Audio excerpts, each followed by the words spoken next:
Hey, this is Rod Cleef, and you are listening to the Mailbox Money Show with Bronson Hill. All right, so Patrick Grimes, great guy, raised tons of money for real estate, for alternative assets. We get into this interview about the new rules and kind of what's happening in multifamily today and why you should consider looking outside of multifamily. He talks about debt funds, an acquisition fund. He's got different things that he's doing. And I think it's really important that investors have a place to park cash where they're staying ahead of inflation. So that's what we get into on this episode. Let's jump in. All right, welcome to the Mailbox Money Show. I've got a great friend with me, Patrick Grimes, who we've been friends for the last 4 or 5 years. I've actually just at his house this weekend celebrating his son's birthday. And he lives in a beautiful place right on the water in Southern California. And excited to have you here, Patrick. How you doing? Bronson, doing well. Excited to be on your show again. I think this is round two for me, so I'm feeling extra special today. Plus, I got to see you yesterday, so a lot of Bronson.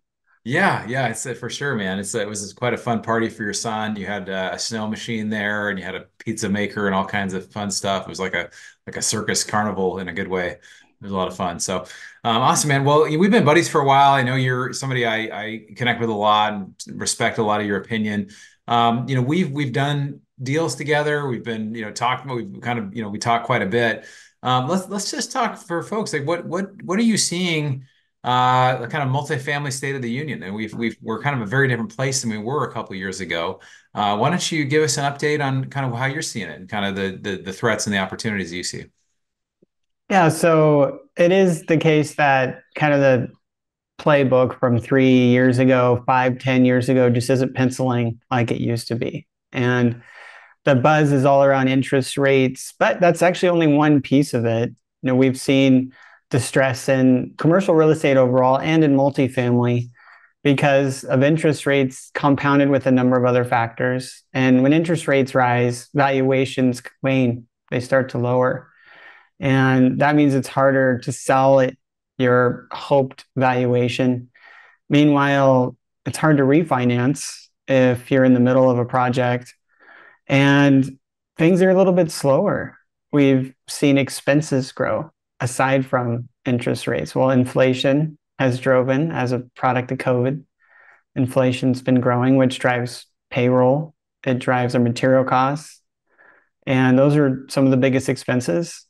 Natural disasters, especially in some of the markets that are typically more favorable, in the Southeastern States and Texas, we've seen those raised by 30%. And we underwrote conservatively 5 oftentimes, and that would be a very conservative number. On top of all of that, taxes, and we still have some lingering issues from COVID, which are eviction backlogs. And right now in Atlanta, there's 12,000 evictions hung up in the courts. It can take up to 15 months to get somebody out when they stop paying. Can you imagine running a store where the people can just fill up their cart every day for a month? And it's like you're complaining to the sheriff, and 16 months later, they're finally showing up to tell that guy they can't come in anymore. It's bizarre. Yeah, yeah, it is an interesting time, but things have changed, and like you said, costs have gone up, interest rates have changed, and of course, the bridge debt versus fixed debt. People that had fixed debt or were able to get a fixed debt before rates rose was a very smart move. What I really want to talk about today too is, you and I both the last couple of years, last year and a half, have shifted to do a lot of different things. Oil and gas, we're doing ATMs, you're doing, you have a couple different funds you're doing, a debt and acquisition type of funds. I want you to talk a little bit about kind of what place, you just talk a little bit about that, like what places that have an investor's portfolio, and what are some of the, like, I know the debt fund is one thing and acquisition fund is another thing. So maybe you just take a couple minutes on each one and just kind of explain kind of how that works and why you like that field. Right. So stepping into this year, we decided to retool, and I went through 2009, as Bronson knows, and I was heavily indexed in a new development, and I lost everything during that time, the global financial crisis. So stepping into a recession, I'm looking for that opportunity, how to get the upside of downturns. And there's multiple ways to invest in real estate, and debt is one, and equity is another.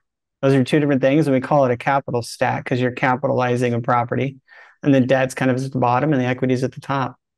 Now, since equity is at the bottom, they have the first position, they're much safer typically the returns are lower. And equities at the top, they have unlimited upside, right? You can win a lot. You can also lose a lot, right? So returns are reasonably higher. Well, it happens to be that right now in a recession, a lot of investors are seeking to invest lower on the capital stack for lower risk returns. Now, what's beneficial about rising interest rates is that lower risk position, the debt side, instead of 6, 7, or 8% on a commercial asset like a multifamily property or retail strip mall, you're going to get 8 or 9 or 10%. And because the banks are struggling and they're kind of liquidity crunch, they're having issues with their bonds and deposits are leaving, we can do 9, 10, or 11% or 12. Some of our loans are 13. So we're seeing a lot of movement towards what were equity investors before, moving into debt because it can be in a first lower risk position, but still pocket high returns and immediate cash flow. Not a ton of upside, kind of capped on the upside. So you're seeing a little bit of emotion that way. And so there's really that, if you look at the Tiger 21 allocation of, that they're a group of high net worth individuals, you actually see fixed income is actually a part of a healthy portfolio. Yeah. Not everything has to be tax advantaged, right? Right. Yeah, well, no, and it's actually a really good point because this is where now fixed income is actually starting to become attractive again. So there are bonds, there are T-bills and treasuries that are paying 5-6% now, and so this basically pays. These will pay more than that, but they'll be backed by real estate and they'll be in first position and things like that, which I think is really interesting because it's really. When you have money coming in, it's interesting. The investments we have that are higher upside or higher appreciation, some of those haven't performed as hoped. And the ones that are just steady cash flow, it's been really nice because you just get that steady cash flow. And some of these debt funds as well, they allow, not only are they in kind of a first or higher position for second position ahead of equity, they also they allow for cash flow, but they're more liquid. Some of these they have some liquidity components. Can you talk a little bit about kind of just, I know the way we're not, obviously pitching a specific deal, but how are some of these structured where they're kind of like 90 days versus up to 2-3 years? I mean, there's different ranges of that, and then you get a higher if you lock it up longer. But it's kind of nice for an investor to park some money if you're like, I don't know what to do right now. I think I'll put it here. Right. Yeah. Carrying the debt conversation forward, there's really two problems that investors are looking to solve. They're looking to take that money they were stashed away in a bank account, a CD, a retirement account, brokerage account, whatever. They're worried about spending it right now. They don't know where to invest it, and they know they're losing with inflation. So maybe they're trying to find a high yield interest, a savings account, money market account. Well, it's still only giving you 5%. So where can they put it right now and beat inflation, but still be within reach, a short throw of it? And so there's 90-day notes. You can, just like in CDs where you can invest for short periods of time, and senior secured notes and debt, you can invest for 90 days or half a year or a year. And of course, your fixed income return is lower, respectively. But that solves the problem. Hey, you've got some money, just put it aside and wait for that next bigger investment. Meanwhile, you're beating inflation. Or there's hey, I need an allocation of my portfolio that is in a lower risk, not a ton of upside, but a lower risk position, but happens to be a high return. And some of these debt funds are returning north of 10%, north of 15% right now because of how advantageous the market is to be a debt investor. Those are kind of analogous to the equity investments like 2 or 3 years ago. So, right. Although it's all about downside protection, but even the returns, if you can lock it up for 3 years, we're seeing equity investors move their funds away from equity and into debt because they see that lower risk profile, immediately realized annualized monthly payments. Yeah, that's a big deal, and that's the thing too. I think people often don't consider is just for what. Even like the Tiger 21 example of these high net worth individuals, there's a certain percentage of your portfolio you can put to different things. So some will be like, we do some like 5 or 10% of my portfolio is higher risk, things that are 10 to 100x type of things, right? But I know that most of those will probably go to zero, but there's a part of my portfolio. Not everybody does that. I do that. Other ones are saying, well, hey, at my age, and if you're over the age of 75 or something, and you're or 65, whatever age it is, and you just need steady income, and something like this can be great, just even as something to hold for a bit longer. So, but I think it's really opened my eyes the last couple of years, just the benefits of being a debt investor or being an equity investor at times, right? Or having some debt investments because of the higher position in the stack. Can you talk a little bit about the acquisition fund that you mentioned? Right. And so it's really good points there, Bronson. You nailed it. And Tiger 21 actually has a 7% allocation for fixed income. And it's funny because the wealthier you get, you don't necessarily need to invest in all tax advantaged assets. Sometimes you just need an allocation to know you have some income coming in when the market falls. And so really, and mostly we've been in acquisitions, right? That's where about 5,000 units in multifamily, got some oil and gas. And so our pipeline of deals of distressed operators owning performing assets, cash flowing assets, but they're financially distressed for all the reasons we described. They overpaid, they didn't get long enough terms on their loan, and it's coming due at a time when all these costs are higher, and they haven't been able to execute on their renovation strategy because COVID, or they ran out of money because of inflation, whatever it is. There's a million reasons why they'd be holding these performing assets, and they need out. Now, in that pipeline that we have, we've seen two things happen. One, some operators are like, no, this is a great asset. I just need a transaction gap or bridge loan to get over the hump, right? And that's where the debt fund comes in. And on the other side, it's, hey, look, I'm out. I want out. And the acquisition fund comes in and says, okay, we're going to purchase it from you. It's not going to be at the same price or basis that you probably bought it at, but we can move quickly. And in those acquisitions funds, in a time like now, if you look back in 2009 and 10, the people that made billions, they bought when you could buy right and make your return on the buy. Yeah. And that means you bought at a great basis. It didn't mean that you bought and hoped to get a return for 3 to 5 and 5 to 7 years. And so what we're seeing is that in the acquisitions fund, in the acquisition side today, and I just published an article, the upside of downturns, recessionary acquisitions, it's really about making that return on the buy. But when you hold my crystal ball, I mean, I'm the engineer that's the analyst, and you're a tech guy too.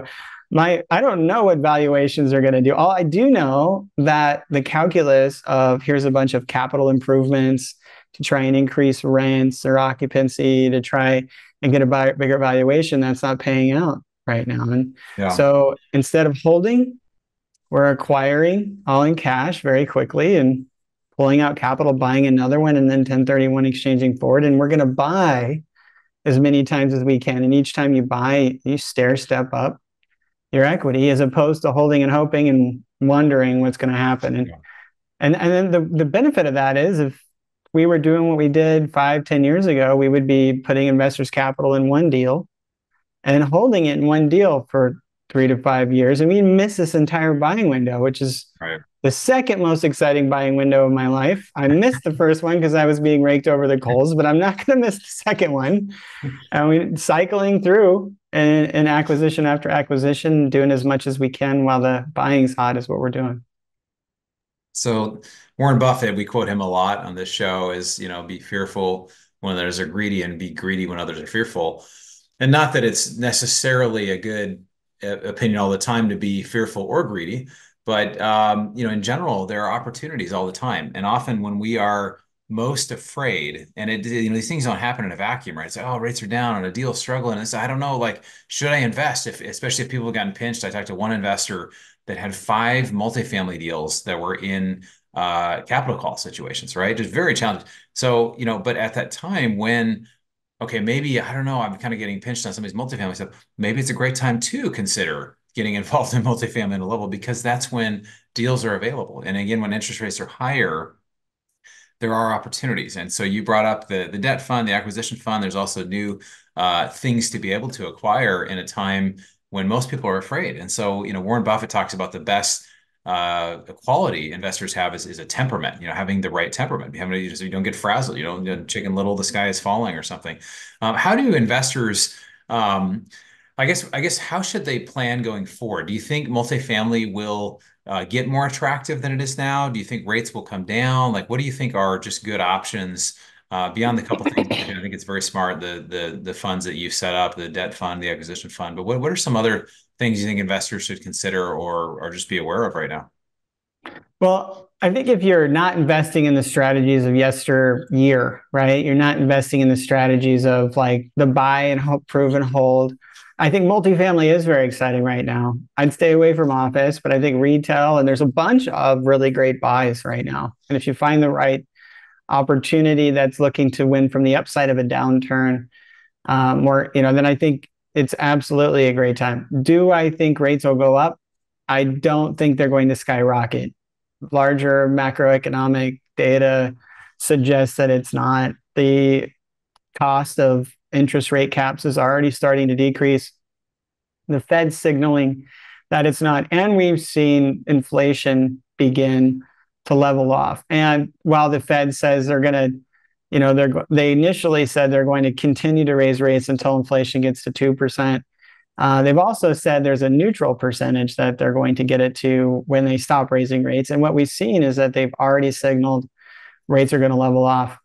Now, I don't like betting on what the Fed's going to do. And I've bet before on markets, leveraged huge, gone all in, and lost everything back in 2009 and 10. Right. That's why, I typically think if you're worried and you're sitting on the sidelines, you've got a bunch of money in the bank and you're worried, put it in some kind of senior secured or debt first position investment with low loan to value. I mean, you think about a 50% loan to value loan. If the market wanes by 15%, then the equity investors lost 32%, but the debt investors lost 0. And if you can pocket high returns, that's a way to ride this out.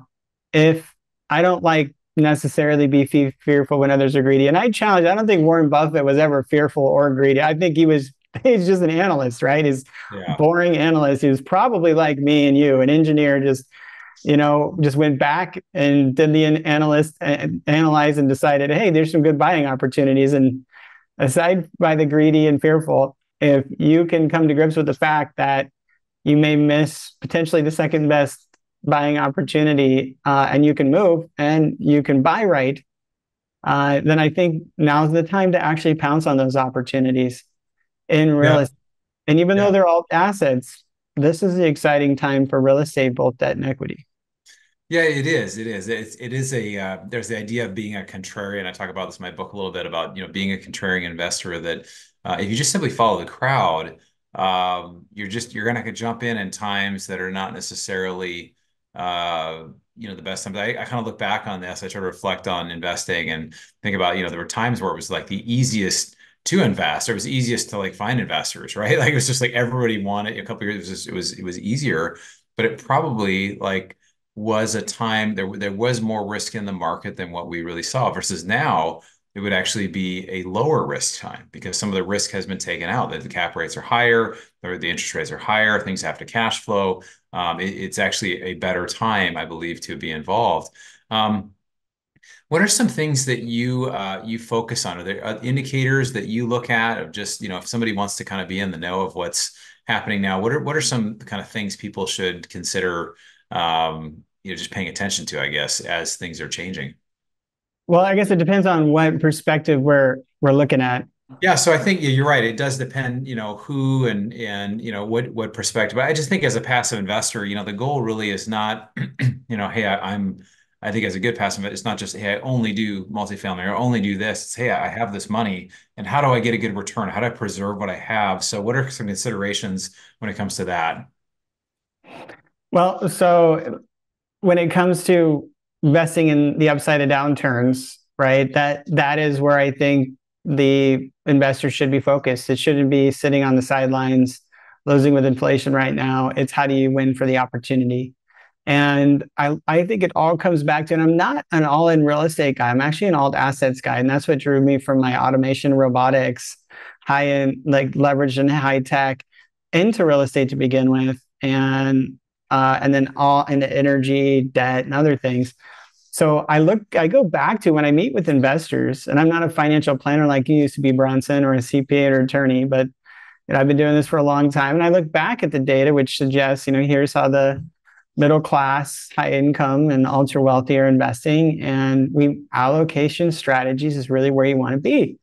And 25 to 50% of portfolios in the high income and ultra wealthy are in alt assets, right? And alt assets is in real estate and private equity. The Tiger 21, 26% is in real estate and 27 in private equity. And then there's 7 in fixed income, 6% in cash. And so what I do is I typically look at investors and we have a conversation. And while I don't guide them, I say, well, let's compare to some of the benchmarks that are out there. And what that typically leads to is a conversation of, okay, let's take a certain percentage of your wealth and let's put it into a short-term note, right? A short-term note, maybe 90 days. It means you're 90 days away from it at any given time, or 6 months, right? And that provides immediate fixed income that can compound. Or let's put a percentage of it, like you said, in higher equity, which are buying in a downturn for potential very high returns, right? Equity plays, and let's put some into a longer term debt position. And then we look at alt assets, right? And you and I both have different alt assets. We actually have a completely new alt asset coming out next year, which I'm not going to talk about yet, but you can have me on a third time. We'll talk about that. But the alt assets, there are incredible ones, which Bronson's involved in some great ones that are very much hedged against recessions, provide outsized returns in recessions, both tax advantaged cash flow and appreciation. And we explore options such as those. And that's what led us into energy, which is a different asset as well that provides for that ordinary income loss. So it's a very much a specific conversation that I have, and it's what I get to do. I love talking to investors and kind of guiding them on what I would do in their situation. I can't give advice, but it's very specific in those ways.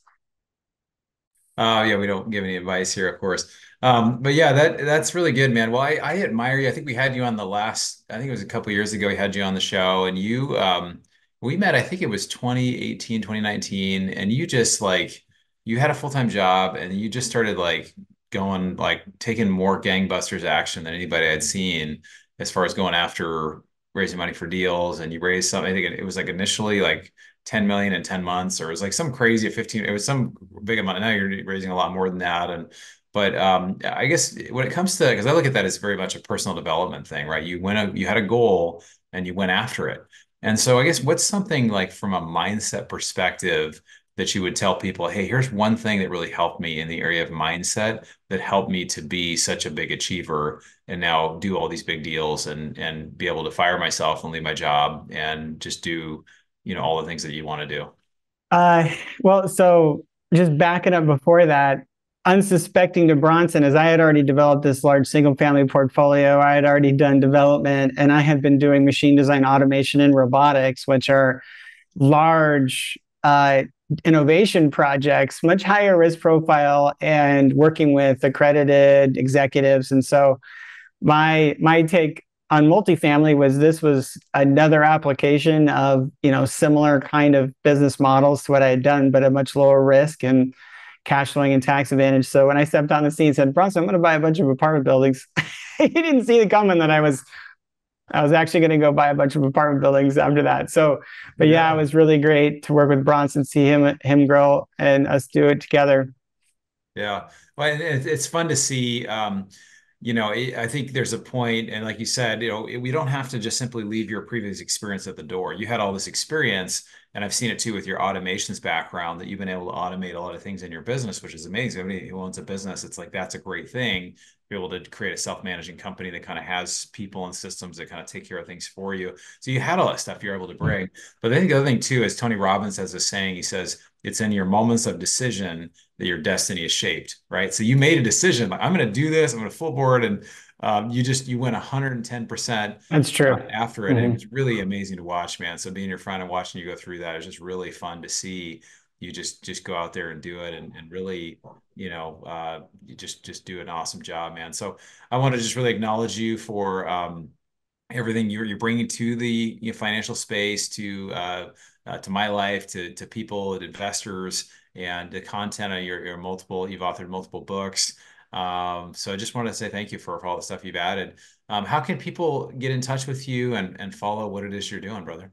Well, first of all, Bronson, I'm just barely in your footsteps here with the content and the books. Looking with your book, thank you for signing. I've got your book right here, and mine's signed, so everybody can be super jealous about that. So I'm pretty proud of that. And if you are interested in my lowly old book, Persistence, Pivots, and Game Changers, you can have a copy of that. I purchased a bunch. It's got a lot of great stories. Phil Collin, lead guitarist of Def Leppard, NFL, NBA players, and I did a chapter. I tell my whole story, and it talks about the journey, high tech development, losing it all, coming back, single family, multifamily, energy, all kinds of stuff. And we give out a copy of that. And so if you would like to have a copy and follow us, you go to a Passive Investing Mastery, Passive Investing, and then mastery.com/book. And just say that you mailbox money in the promo code and that you heard about us there. And make sure you put that promo code in now, because we don't and I sign them and I send them out. So happy to share that with you. If anybody wants to have a conversation, you go to Passive Investing Mastery, and my calendar's right there on the homepage.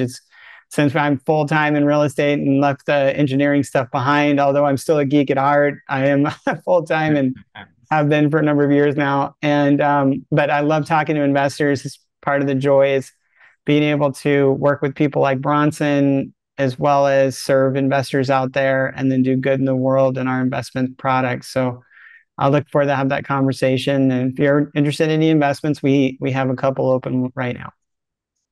Awesome, man. Well, I just want to appreciate you for coming on the show today, and I encourage everybody to reach out to Patrick. Great guy, doing a great job in the investing space. And thanks again, brother, for being here. I just want to encourage everybody to reach out to Bronson. Great guys in the investing space, doing really good stuff. All right, thanks so much, Bronson. I pay you to say that. We just talk well of each other. Thanks, All right. Appreciate you, man. Bye.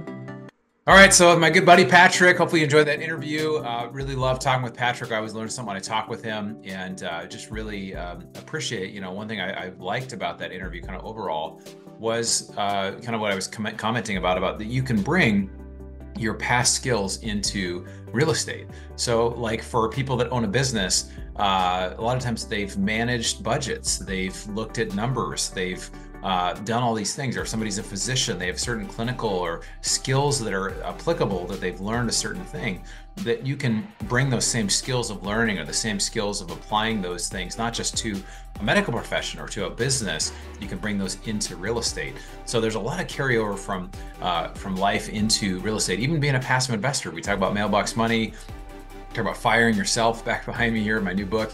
It's important to continue to develop your skills, and it's important to realize what skills you have and really where you fit in that. So some people start and they passively invest. Some people find deals. Some people do like what I did and raise capital for deals and get involved in different ways. So my hope for you is that you got some value out of this and you are able to fire yourself, or at least get started in passive investing. Check us out on social media. If you haven't joined our investor club, go to bronsonequity.com. Look forward to seeing you on the next episode of the Mailbox Money Show. You've been listening to the Mailbox Money Podcast. For more free resources, articles, and videos, go to bronsonequity.com. There you can download your copy of the special report, The Single Best Investment Strategy During and After a Pandemic. None of the information shared here is an offer to buy a specific investment, and this is for educational purposes only. Consult your financial, legal, and tax professionals and use your own common sense before making any investment decisions. Thanks for joining us, and be sure to tune in next time for more Mailbox Money.